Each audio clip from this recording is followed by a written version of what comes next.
notre porte, parce que c'est quand même pas de la faute des Russes si Nicolas Sarkozy a déstabilisé pour des raisons obscures la Libye, et cette déstabilisation a créé le chaos qui a engendré le terrorisme au Sahel. Ce n'est quand même pas la faute des Russes si, pendant 9 ans de présence militaire massive, avec des milliards d'euros injectés, des milliers d'hommes déployés, et certains de nos soldats sont morts, on n'a pas été capable de vaincre le terrorisme au Sahel. Et pourquoi?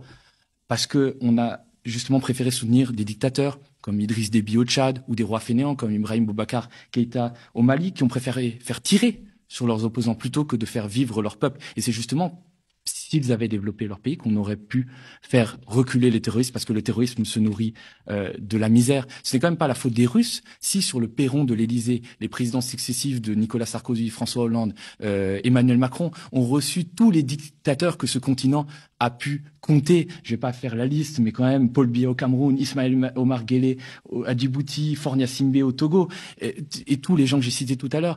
Non seulement ces gens-là, on les a reçus, on a serré leurs mains tachées de sang, mais on les a épaulés, on les a aidés, on leur a donné de l'aide au développement qui se sont mis d'ailleurs dans leur poche et qui n'ont jamais servi au développement de leur pays. On les a appuyés militairement avec la présence de nos troupes. Nos entreprises ont signé de gros contrats avec eux et on les a laissés tuer, violer, réprimer. C'est quand même pas la faute des Russes si certains pays comme la Centrafrique ont été déstabilisés en 2013 avec l'aide de la France, juste parce que le président de l'époque, François Bozizé, avait décidé de donner l'uranium chinois et pas à notre entreprise française Areva. Ce n'est quand même pas la faute des Russes si depuis des années on a cessé d'être le pays des droits de l'homme pour être le pays du droit le plus fort. Alors moi je trouve que c'est bien qu'Emmanuel Macron parle d'humilité, mais tout ça ce sont que des mots, qu'il annonce un changement, mais tout ça encore ce sont que des mots, parce que ce qui est sidérant, c'est qu'il n'y a pas un mot de regret, pas un mot de pardon. Moi je pense que pour regarder sereinement l'avenir et pour prétendre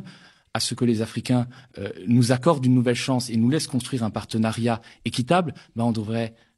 réparer le passé, on devrait faire la paix avec le passé, on devrait demander pardon, et ça n'a absolument pas été fait dans le discours de Macron.